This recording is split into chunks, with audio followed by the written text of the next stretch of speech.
we realized that that's what so many people were craving. So as we began designing, that's what I was leaning into, is creating those moments where you walk in the door and your stress melts away and you instantly feel welcome and your mind feels at ease and relaxed and you just want to be present. All right, welcome to another episode of the Radical Hospitality Podcast. I'm your host, Zeke Freeman. Today, we've got Kerri Gibson. She is the co-founder of Chalet Hygge and Motel Boutique Hygge, a growing boutique hospitality brand in Quebec, Canada. Kerri had to teach me how to actually say that word before we started. For some reason, I always want to just come out and say Hygge, but we're going to hear a little bit about the meaning behind that and the roots of that. Kerri and her husband, Philippe, have been building some really cool projects up in Quebec, starting with a portfolio of chalets and now working on a boutique motel renovation. So I'm really excited. Kerri and I met almost a year and a half ago through a boutique hotel mastermind group. And at that time, they were just getting going on this project and, they're well into it. I think getting close to hopefully opening it now. I don't know. Where are you guys at, Kerri? Actually, the plan changed so many times, but we ended up doing a renovation while the motel was open. So we are actually just now at about a year and a half into it, 60% at our renovation, still 40% to go, but the motel was already open and cash flowing. And so since we do a lot of the work ourselves, we decided it makes sense to take off portions of the motel off the market at a time and do it. And that's actually worked out quite well, because being able to do that, the existing cash flow of the motel has actually financed part of the renovation, and it's required us to take on less long-term debt. Oh, that's awesome. I love, I think when I've looked at some of your stuff, like you and Felipe are hands-on doing design and renovation and running. Is that kind of are y'all tackling the whole 9 yards when you're doing these projects?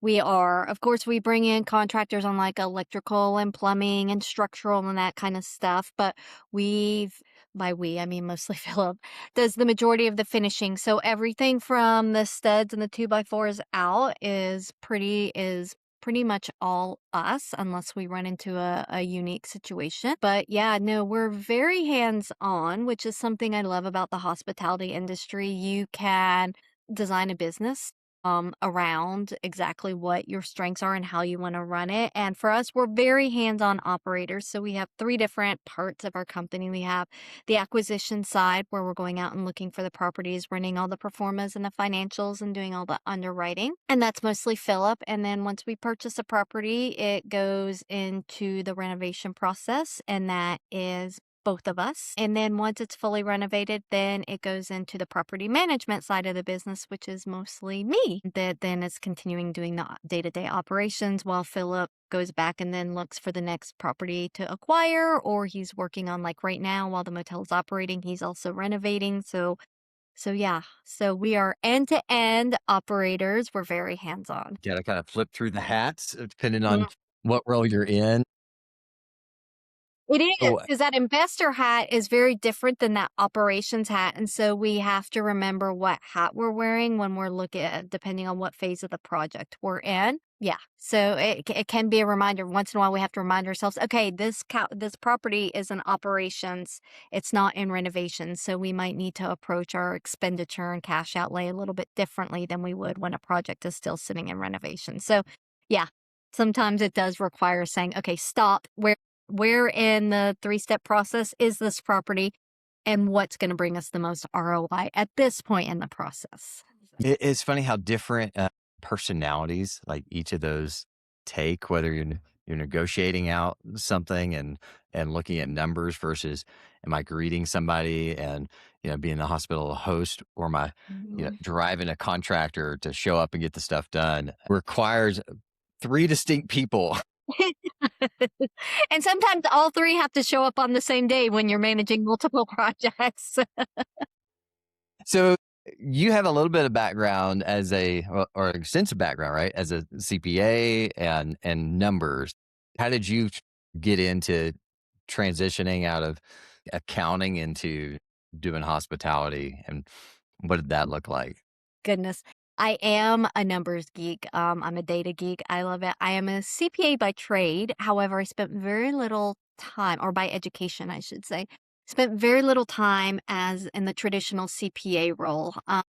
So I've been a CPA since 1998, and I quickly figured out that that traditional CPA role wasn't for me. My dad had always said, if you're not sure what you want to do, get your accounting degree because that gives you a base in any kind of business, that you want to do. So that's exactly what I did.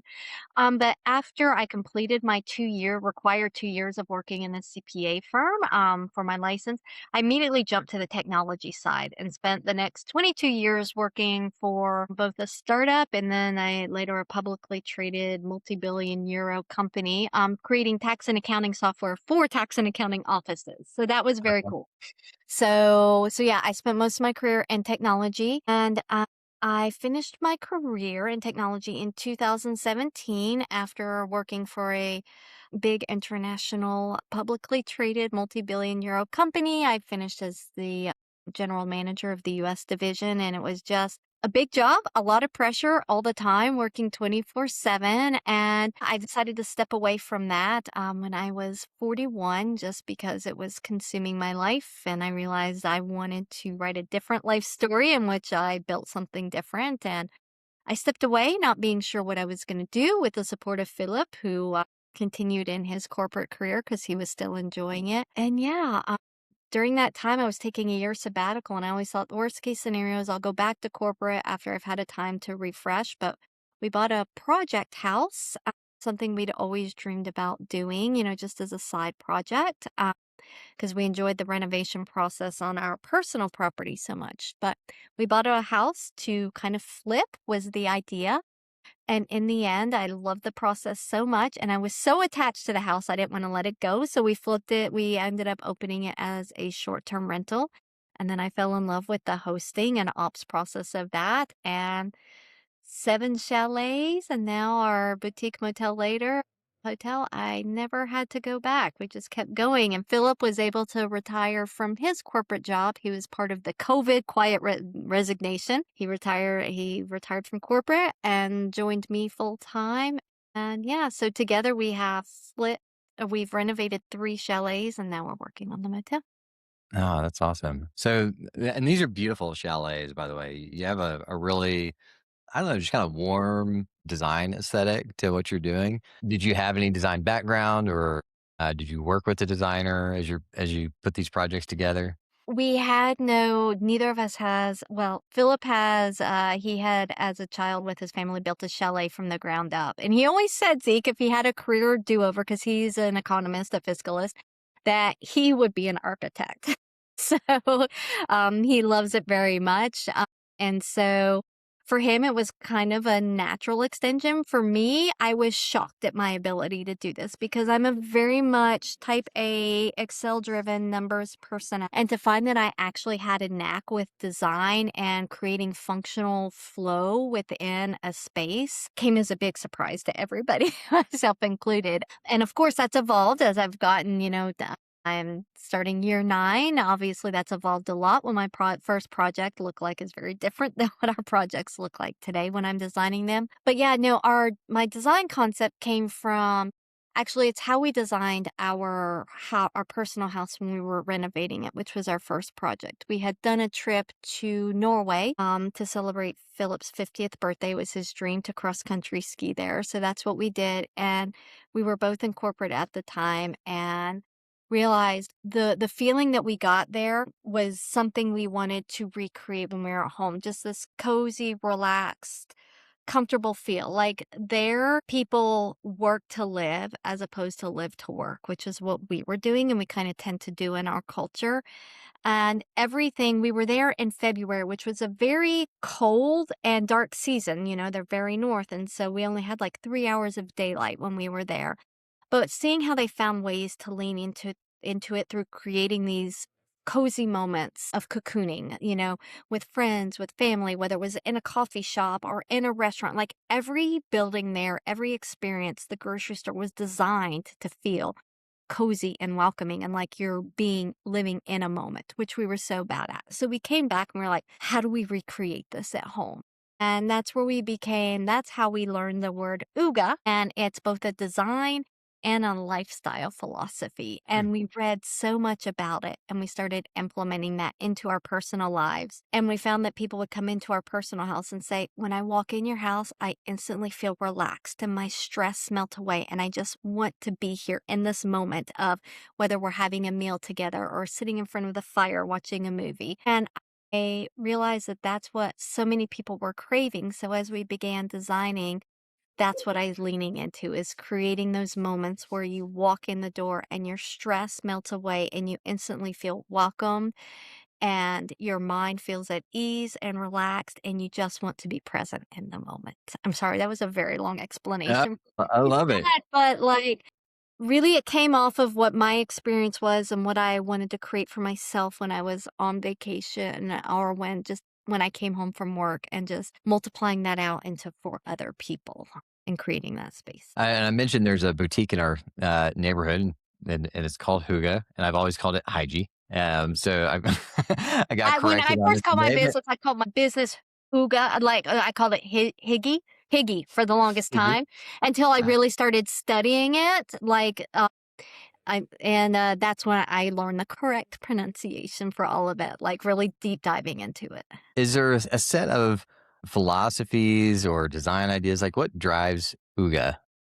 There is a set of design philosophies when you get down like, when you really start studying it.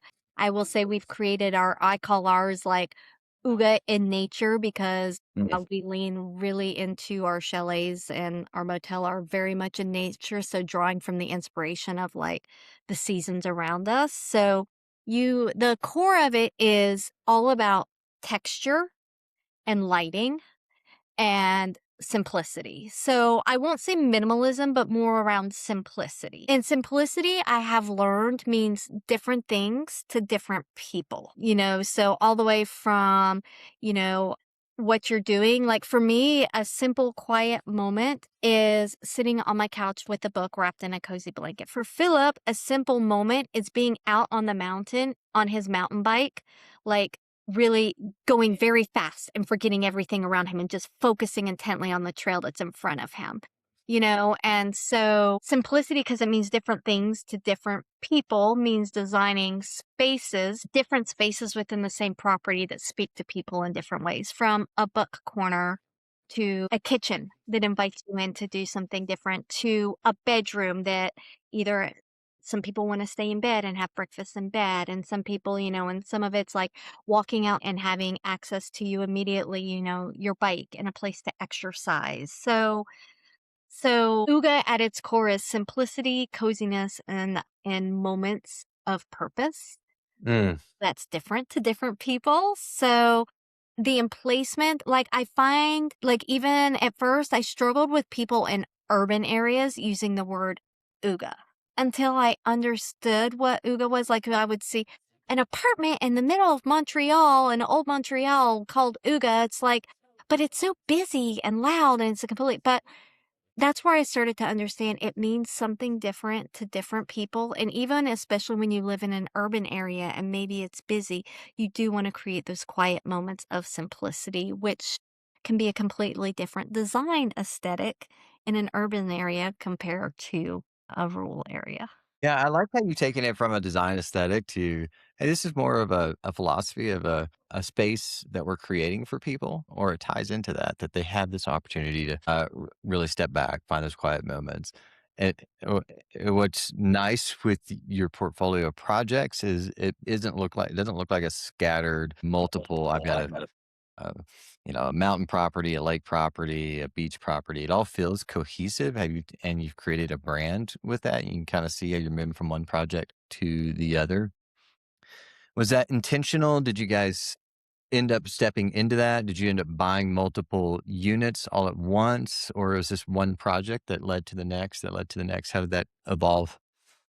It was one project that led to the next, that led to the next, and many of them came to us through people were seeing what we were doing with renovating a property.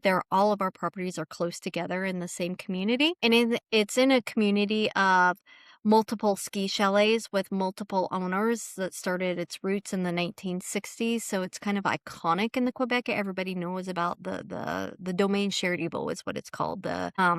Because of the way it's architecturally designed, it's very unique, very 70s, and just the zoning requirements keep everything very aesthetic looking. And so, but it came to us doing one project, and people would have these multi-generational chalets that they had, or their parents had owned it and their parents had passed. They started approaching us to buy. Hey, we want to sell. Would you be interested to buy? And so that's pretty much how we acquired all of our properties. They were most of them off-market deals, where people approached us and asked. We did buy some in quick succession because as the opportunity would come, we would be like, okay, we can't let this go. It's a great price. It's going to cash flow. We would go ahead and snatch it up. But we would do the projects one at a time for a few reasons.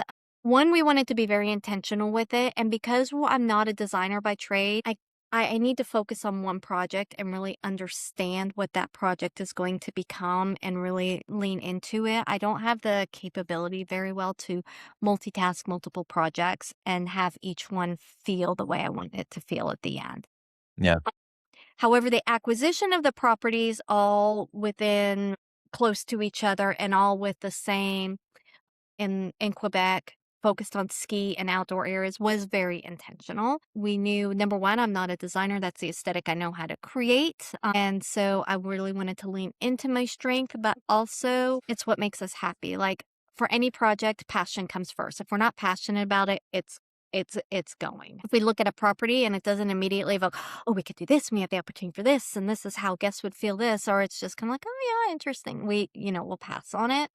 But yeah, so our acquisition, our buy box is very specific, but our project timeline is very linear, just for our ability to manage and do each property justice. And you mentioned that you came in, you bought it, and you renovated it, and then ended up renting it out.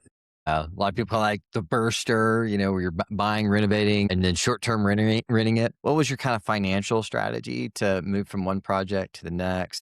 All right, guys, I've got one quick favor to ask. If you've been enjoying Radical Hospitality, if these conversations have inspired you, encouraged you, or helped you think bigger about what it means to create spaces that truly serve people, would you hit the subscribe button? It's a small thing, but it makes a huge difference for our show and for our team. We're working hard to bring some of the most thoughtful entrepreneurs, builders, and visionaries in hospitality, people creating meaningful spaces all over the world, and your subscription helps us keep getting better every single week. And if you're someone who's dreaming about building a hospitality project of your own, that's what we do at Root Architecture every single day.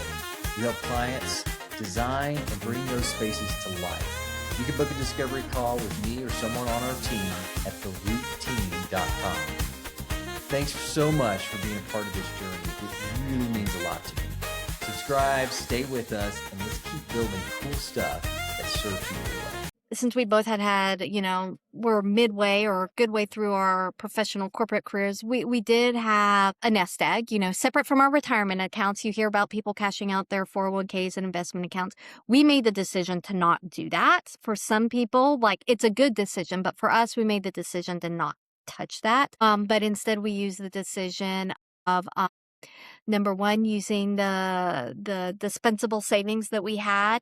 Also, we realigned our expenses, our personal expenses, made some tough decisions on living off of one salary instead of two. So just living off of Philippe's salary, number one, because when I started the business, it wasn't going to cash flow. But once it did start to cash flow, we reinvested everything into the next property and the next property. So we made some financial decisions to scale back in other areas. Like, for example, we went down to one car instead of two. Instead of taking maybe 3 vacations a year, we took one slightly longer vacation. So we ate out less, just the things that you can do to to narrow your personal expenses so that any extra money we could focus on the new property acquisitions. We did start to, for the motel, we pulled a lot of equity out of our existing 6 properties to finance it. So our motel is completely, we don't have investors for it. It is completely long-term debt financed, and part of 50% of it comes from injections from us, again, injections from some of our personal savings, and then pulling equity out of the chalets, and the other 50% from a government investment program that Quebec has to reinvest into small communities and into hospitality, and we qualified for that, so they financed 50% of the motel as well. So Oh, yeah, wow. so we do a combination.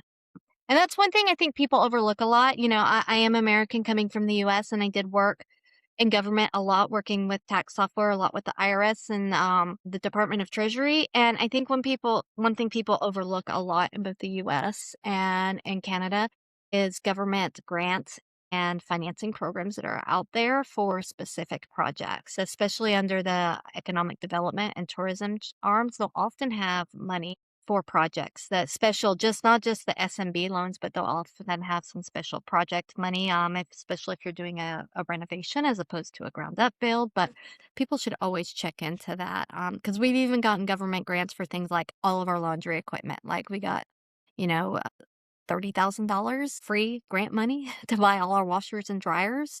Different things to always look out for. Yeah. So what type of loan was that? And what were the kind of the terms and rates that were offered with it? Actually, it's a really sweet deal. So it's a 20-year loan at 4.2 fixed interest, which Wow. is crazy for a commercial loan. And the first 2 years are interest only payments. So because it's a regeneration project, for revitalizing old properties, specifically in hospitality, we were able to qualify for this really sweet deal. So the government's really just looking to finance these projects as opposed to them being financial sources. They're trying to drive job creation, tourism, and revitalizing of small communities. And is that specific to Quebec or Canada or? That one is specific to Quebec, but Canada also has the federal level. They also have, so like the project that we got for purchasing the washer, the laundry equipment, all that. That was a Canada program. So it's the same in the U.S. I think it's a little more at the state level in the U.S. and then less at the federal level. The economic development usually falls under the state in the US, but there might also be federal programs out there. I would always put my feelers out. Like there's Google alerts you can set up, there's government websites that you can go in and put in your parameters of what kind of business you have in your projects, and you can get alerts as to, hey, here's a program that you may qualify for. Yeah. We ended up doing an SBA loan, and terms aren't anywhere near that kind of favorable. I've heard some of the USDA loans in some of the rural areas are really good, um, but those make a huge difference on finding and qualifying. Um, debt's always one tool in the tool belt. If you can owner finance, you can negotiate some of those things. But you really got to be creative when you're looking at how to put these together. You do. And that's why Philip is so good at that stuff. I mean, he spent, like you talked about the mastermind we're in, it basically became his job for 6 months to find the hotel, negotiate the motel, and then negotiate the financing. Like he worked on it, pretty much full time for 6 months to bring it all to fruition before we got to the signing table, and that's part of his, or so he does the M&A part, but he put a lot of work Yeah. into the creative financing and all the different ways to pull it together, because commercial property is so much different than residential property when it comes to underwriting and then financing. And yeah. Did you guys ever consider partnerships, and was it intentional on not doing that so that you guys could own and run this together versus having to bring in other types of partnerships? Honestly, we did look at partnerships and investors because we have such a strong brand in Quebec. We have investors and people reaching out to us all the time asking, do we take on investors? What's our next project? Those types of things. So we did hold it for a back pocket if we needed it, had the right opportunity presented itself. We were passionate about it and we couldn't pull together the financing on our own. We probably would have tapped into some of that, but Honestly, the motel we ended up buying was such a wonderful deal. We paid right at 1,000,000 Canadian for it, which would be 750 US. And I don't mind sharing these numbers so that people know, Yeah, I'd like, love to I'm hear a about very open book. so if you could break down what you guys ended up buying and Yeah, everything. no, I'm very open about this because I hate like when I listen to podcasts and people talk in abstract terms and it's like, but I want to know so that I can learn something from you on how you did it. So, yeah, so we paid, I'll try, right at $1,000,000 Canadian, so around 750 US. Had 16 rooms when we bought. If I recall correctly, it was around 33 a key, which was a really great deal. The building itself it was a good deal because the building structurally was in really good shape. Like there was no need for any major, there was no water damage, there was no need for major electrical work, plumbing, structural issues at all. In fact, the owners had just put on a new roof, put in new windows, put in mini splits or thermopumps. I'm not sure what they're called in the US. We call them thermopumps here, but I think it's mini splits in the US. So they had done a lot of that type of work to bring it up, but the aesthetic and the rooms were very dated, think polyester floral prints, with bright green and bright blue rooms and no amenities like no coffee in the room, blow no hair dryers, no, very very very basic. So all their bookings were basically coming from Expedia. Like the website was probably outdated in 1998. There was no tech at all. Like it was still credit card, put it down, uh, everything. Like really, like so when we looked at it, we saw an opportunity to operationally improve it, tech improve it, and also then just improve like the aesthetics, like give it a whole like the boutique status, the motel boutique, and for those that don't know, boutique doesn't mean there's necessarily a boutique in it, although it can, but it's more a classification of a type of motel. Motels with a certain cachet, with design, artistic. They're generally not flagged motels. They're independent owners, and they just have a unique design aesthetic that's not cookie cutter out of the box. So yeah, so we saw opportunity to do all of that and all of the ways to increase it. Oh, and we also saw there was an old restaurant on it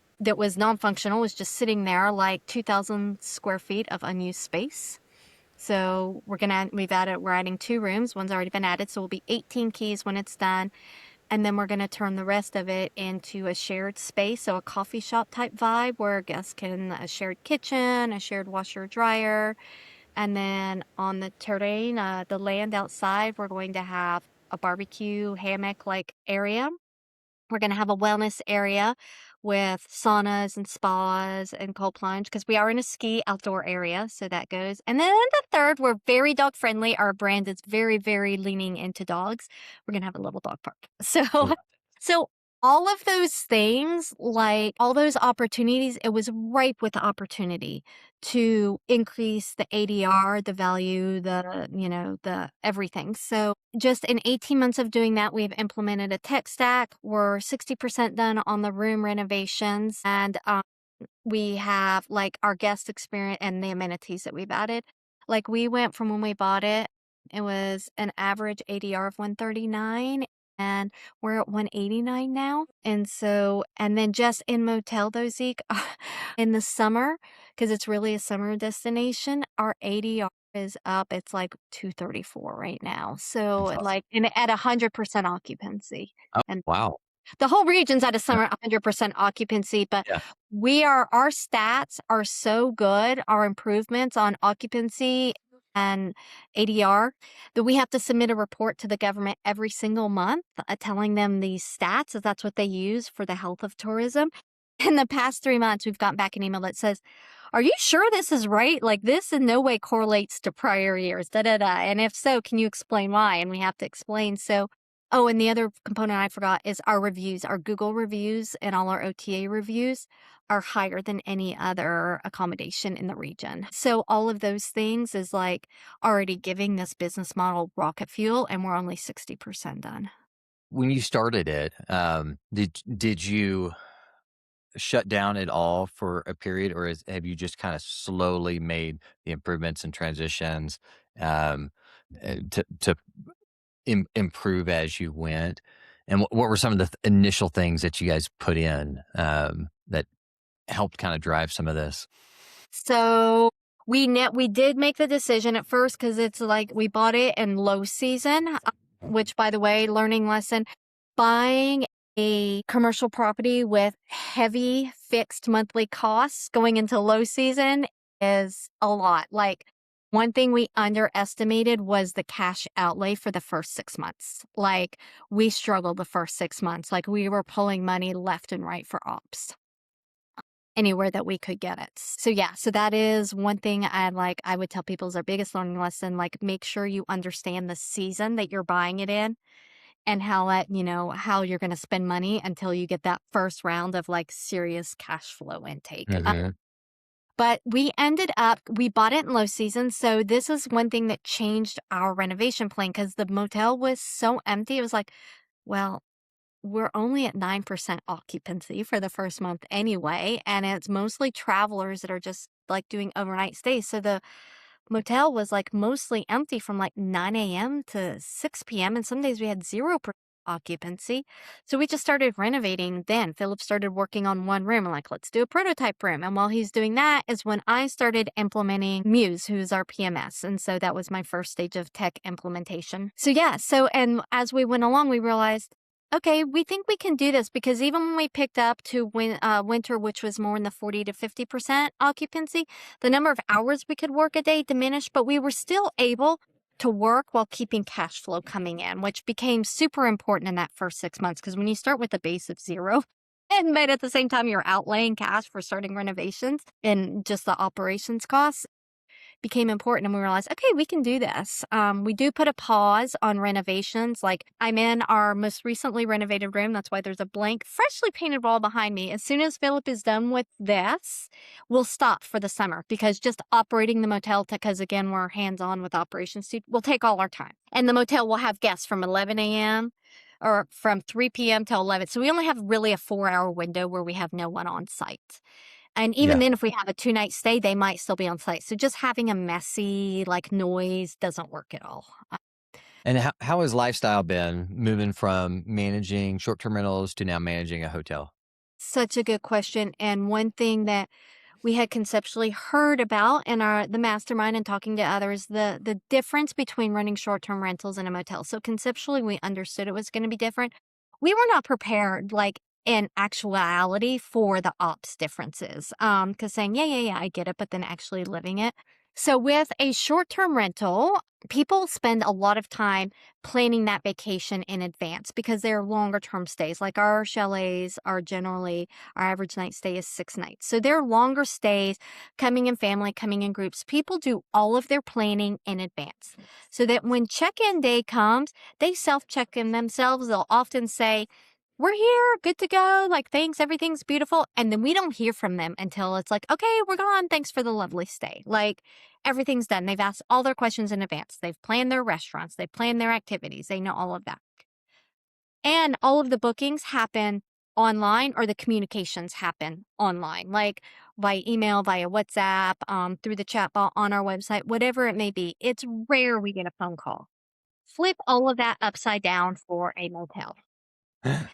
The number of phone calls that we get, the number of walk-ins that we get for reservations blew our mind. Like, it is still very real. Like, people staying in for us, it's a traditional motel in a tourist area, is they start thinking about that stay the day of the stay. So all of your pre-communications are kind of in the wind. The only time they really pay attention to something is on the day of check-in.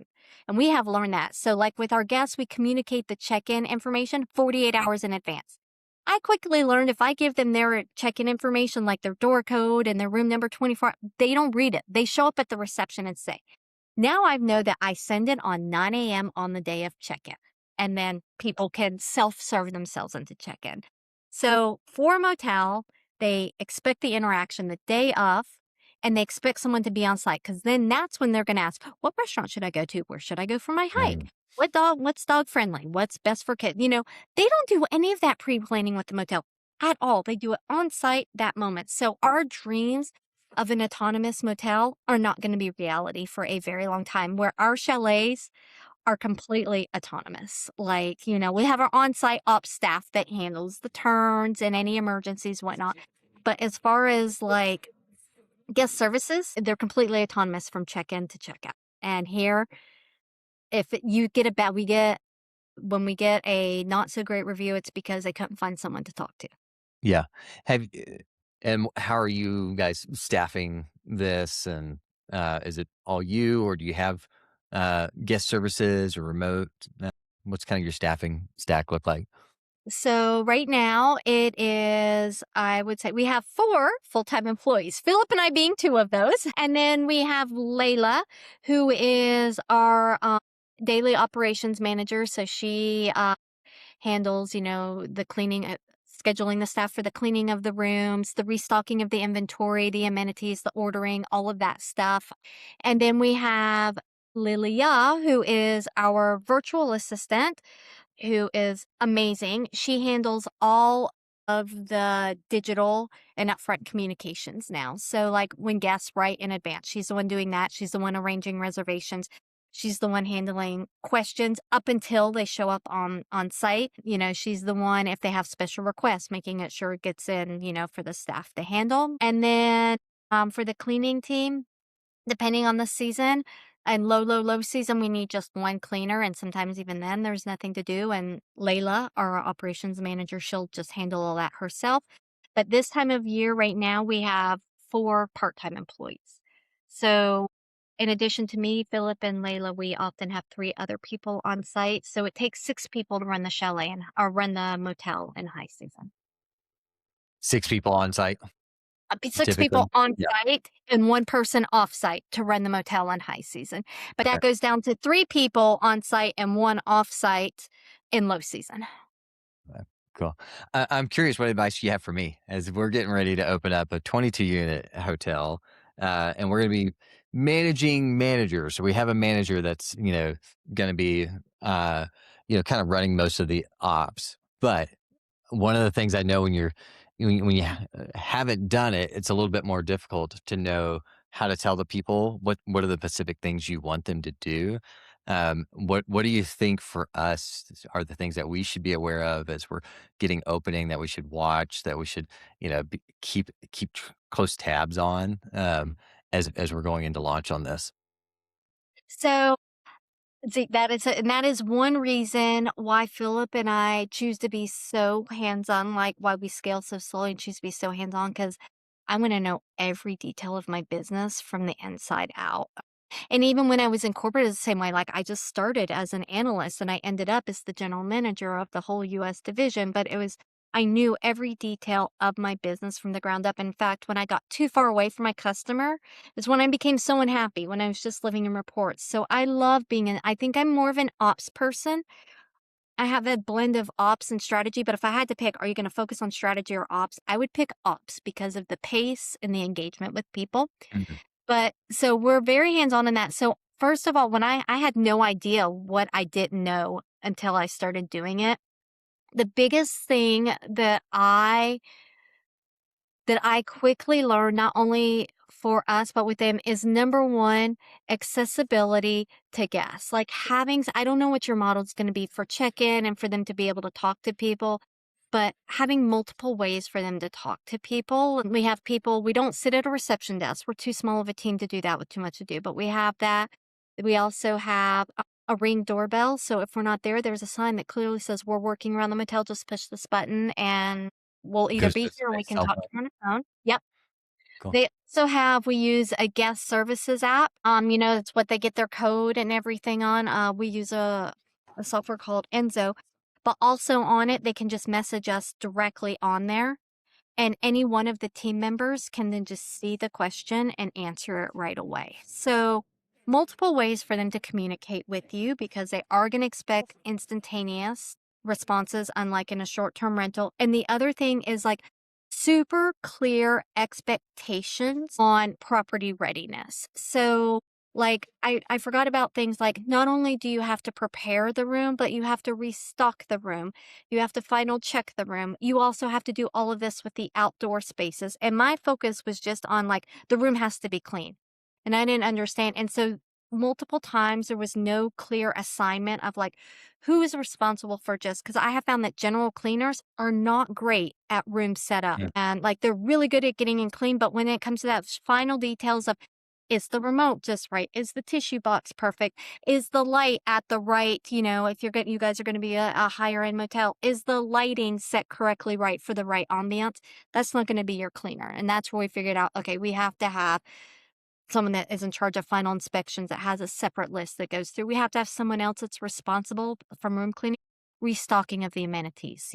Are the soap dispensers at the right level? Is all the coffee as it should be? Because for us, we want everything to be, again, it depends on your model. We want everything to be perfect when the room walks in. Same at the motel. Same at the motel. The ADR is much lower than it is for chalets, but we still want them to feel like it's taken care of. So if they have to, we had a guest call us at 10 o'clock last night. There were no towels in the room. I consider that to be a major fail. Like, overall, not a big deal, but that they were they were like, "It's okay, da, da, da." But for me, we failed in 3 different spaces. And so today when I was talking to Layla on site, I'm like, "Okay, like they didn't have towels. Where was that failed? Like, was it your cleaner that was supposed to do it? Was it supposed to happen in final inspection? But we dropped the ball in at least 2 different places on doing that." So yeah, so those would be my advice. Be very clear on what it has and knowing the rules. Just not saying we're going to clean a room because I don't think that's gonna get you the level of guest experience that you want. Yeah. And then what do you think about financials? Since you're a CPA, I'm sure you look at this as well. Too Again, much, like too much. in our seat, as we are reviewing financials from our management company, what would be the key metrics and things that you would be looking over to make sure that we're tracking and hitting numbers that we should be? And what would your requests and expectations to the management company be? Oh my goodness. So the 4 metrics that we look at on a regular basis, and for us, because 'cause we're only 18 months into this and we're just now starting to get a year of data, every metric I look at, I wanna see it in comparison to last year because I wanna know if we're up, down, and if we're up and down, how much is that like what's that percentage of up or down? But I'm looking at average nightly rate. We're looking at RevPAR. So those 2 numbers, which are 2 very different numbers. We are looking at occupancy percentage and occupancy percentage in comparison to the market. So just knowing we're sitting at 80% occupancy, that sounds great, but is the rest of the market already 100% booked out, and then looking at that. And that might not be a bad thing. Like, I don't necessarily, my strategy is not to be the first book. So, I would rather wait for the higher value guests to come in and book as opposed to the people looking for the cheapest deal, type thing. So I would say for me, occupancy percentage and pacing. That's our 4th one, pacing. How do we compare to last year at the same point last year? How booked out are we for the future months? For me, to know how I'm really doing, I love occupancy percentage and pacing rate because that for me is a lever I have to manage. Because if I'm higher occupied than someone else, is that a good thing? Or am I priced too low and I need to bump my price? Or is it maybe it's a good thing because even though our average nightly rate is actually higher than the market and higher than last year. And so that means all the things we're doing from a design and a customer review perspective are giving us the ability to charge more and still push occupancy higher, right? So, I mean, all of it, just looking at the numbers for themselves doesn't tell one story. You kind of have to know your business and your market to know, is this a good thing or a bad thing? Maybe I'm happy being up. Maybe I'm happy being down. Maybe. Yeah, But those are my 4 favorites. love it. And then you guys have a beautiful website. You guys, really nice social. How much marketing are you guys putting in, and what are the marketing metrics that seem to work? Are you investing in Google Ads? Um, are you working with influencers? Any Instagram? Like, what's kind of your marketing budgets and strategies that have worked? So so our number one thing right now is SEO and also AI friendly websites. So we have spent a lot of money on making sure the undercarriage of our websites is AI GEO friendly. Sure. So that's one shift, not just SEO, but we've put a significant amount of budget into that in the last 6 months, That's called fortunately. AI Geo. It's like the AI version of SEO. Okay. Yes. And so we have 2 very different way our websites are built. So for our Chalet's website, it is built on the Logify platform, which honestly, it's Logify is the best website builder out there for short-term rental, not for motel. Like there's no PMS or no website company that does both well. But it is on I've been on them for 9 years. I would never even look at another PMS. Their website capability is ability to build a custom website, but using their underpinnings, their undercarriage is next level. But for our motel, we're on Muse, and Muse does not have an out of the box templates or out of the box website builder like Logify does. Cloudbeds does. So if that's important to people, Cloudbeds does. But I knew with the motel, because we'd already built a brand, that I wanted a completely independent website. And so our website is built on Webflow, and we have a website designer that works with us. She's a Muse expert, and she's become a hospitality. She was a website expert before, but now working with us, she's really loved hospitality, and so now she's really focusing on building websites. And I've referred her to a few more people in our mastermind, and they're all using her now too. So she's Wonderful. Yeah, she's done great. Did she do your videography on there as Nope. well? So Okay. that comes from content creators. So for the chalets, we already had strong SEO.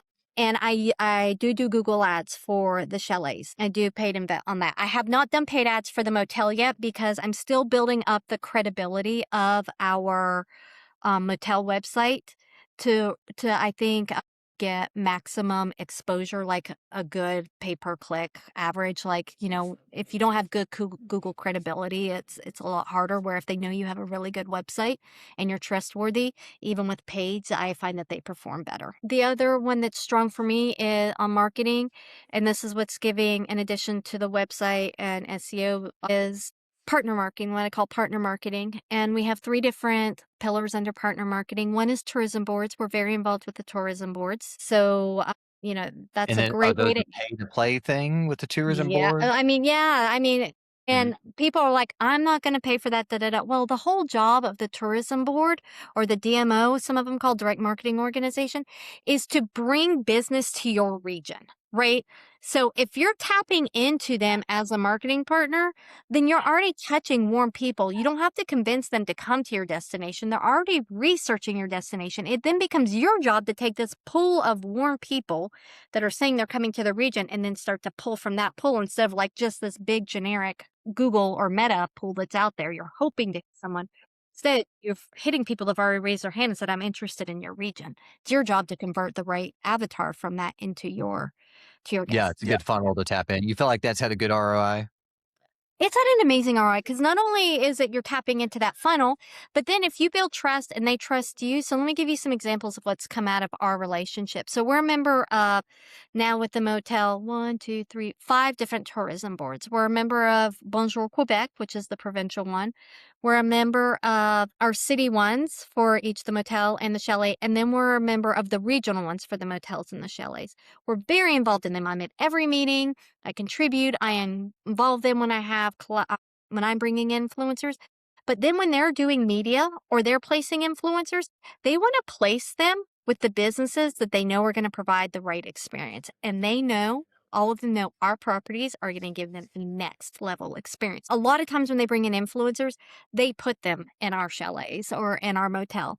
And then what happens is when that influencer posts, I'm also not only posted on the influencer page, we're doing collaboration posts. I'm posted on the tourism board webpage, which also has 100,000 plus followers, and then also on ours. So like it's just this whole influencer tourism board, our property like lined up side by side. I picked up your book, or at least the book that you're featured in on Hospitable Host, and was reading through your section this morning, and it's a great story, kind of introduction of y'all's story, and there's several other hosts in this book, so it was a fun read to kind of get a little bit of backdrop, and I'm looking forward to catching the rest of the couples in here. There's a couple more Ashita was in here. We had her on the podcast last week. So, um, fun Yeah, book. she was also in our mastermind. So Yeah, yeah. So Ashita and her shot are wonderful. And you talked to like a little bit in your chapter about this being life 2.0 and redesigning your life or what you wanted it to be. And how has this journey reflected that? What have you learned through going through this new journey of life 2.0?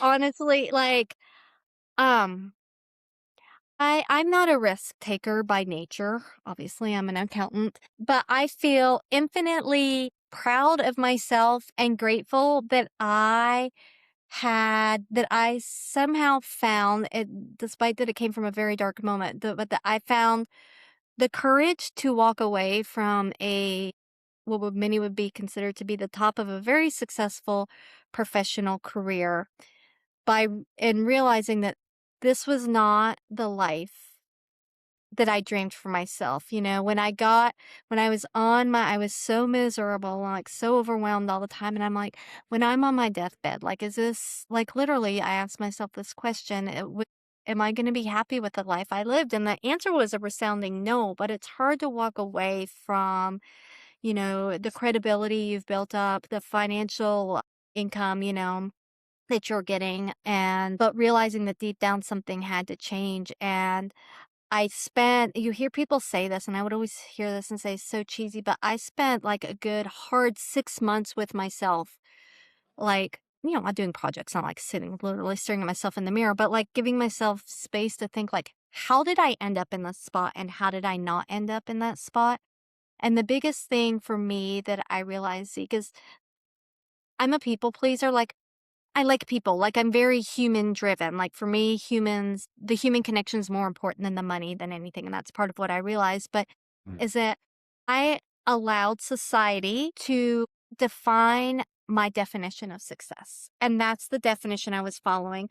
The climbing the corporate ladder, having the title to go with it, having the finances to go with it, the whole keeping up with the Joneses, the house, the car, the wardrobe, the everything, and following that definition led me to a very dark place where I like kind of lost myself, and stepping away and realizing that everything that I was pursuing in that life was the opposite of what I wanted, which for me, I wanted around people. Like, I like people. I like to surround myself with people though. And that's why I think hospitality is such a good fit. And in corporate, everything, especially when you work for a publicly traded company, everything's around the financial success, those financial metrics. You live and die by them. And my least favorite saying, but one that still like lights a fire under me when I hear it, is it's not personal, it's just business. Well, that's no, unless we all become robots, that's not true. There's always a human on the other side of that decision that you're making. That doesn't mean you don't make the hard decisions, but to say it's only business, not personal, like, dehumanizes that person, like takes away whatever the impact it is that they're going through, whether it's your customer, your employee, your family member, whatever it may be.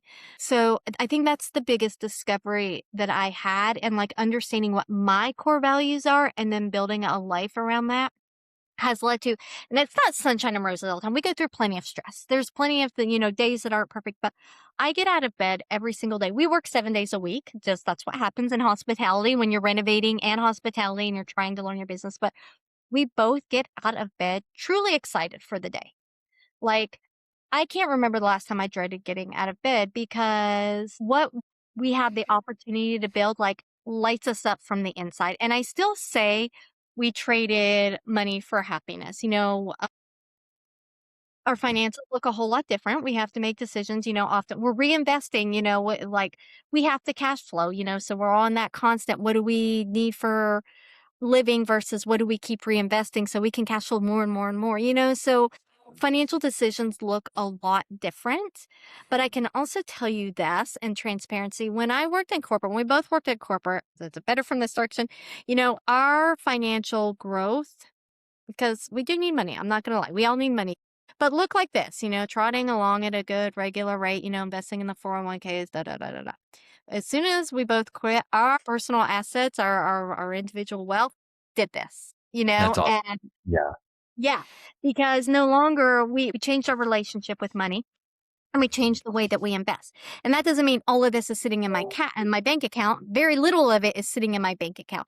But that money is instead working through us and working for us in real estate, much harder than it's working, in stocks and bonds. So we're sitting on these assets that set us up much better for retirement and being able, not only are we improving them, and so we're improved getting equity that way, but we also, when we go to sell them, the appreciation of them, all those. So our net wealth went way up when we changed our relationship with money, thinking that we needed to be dependent on a corporation in order to stay financially stable and successful. That's not true. Like, it's not true at all. And like, realizing that was like a big aha moment, wow, we can control our destiny and we can be more successful doing it as long as we redefine what wealth and happiness, but also wealth is not, and financially is not just money sitting in the bank. It can be money sitting in real estate and I love other that. investments.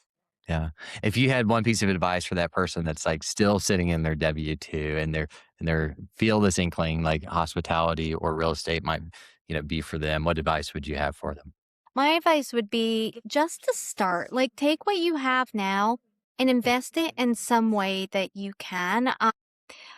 For some people, their entry might be investing with someone else that's doing real estate, right? They might not be able to do it on their own. Maybe being a part of someone or some of these different investment funds to start being a part of it that way. So maybe you only have 25,000 to start with, and that's a lot of money. Like, but that's not gonna buy you a house or even a down payment on, but maybe you can invest it with someone else that's already doing it, and you can part of your thing is, "Can I learn alongside you while you're doing this?" And then, and that money's gonna grow, and that money's gonna grow, and you'll start to find different ways, and also by doing that, it's also a toe to dip in the water where you can start learning about the different creative financing that you can do and the other opportunities out there. Like, I sincerely wished I had started investing in real estate when I was still in my W 2, and that I was able to learn a lot about it alongside the way. I feel like I would have hit the ground running a whole lot faster. I was a lot more cautious in the beginning because I was still learning real estate. Where had I had a good comfort level with real estate, like, I think that we would own 3 to 4 more properties than we have right now because I would have moved faster because my comfort level on how the whole real estate world works, how the cash flow works, how rentals work, I would have been a lot more comfortable with it, and I would have just gone a whole lot faster than I did initially. So just getting started, like, take what you can and find a way to make I it love work for you it. in Yeah. real estate. Well, Carrie, thank you so much for being open and sharing your story. You're in the middle of it and, getting it done. A lot of people talk just kind of like the high level shots and glamour. It is good. And I think there's, like you said, like, the long term, net worth and the freedom that it allows when you go after your dreams and you pursue them and the purpose that you get from doing that. I think is meaningful and important, but it's also not easy. And so I appreciate you just kind of sharing the reality of what it looks like and the sacrifices you're making to for the future. So thanks for sharing here on the podcast. Thank you, Z, for having me. I super appreciate it.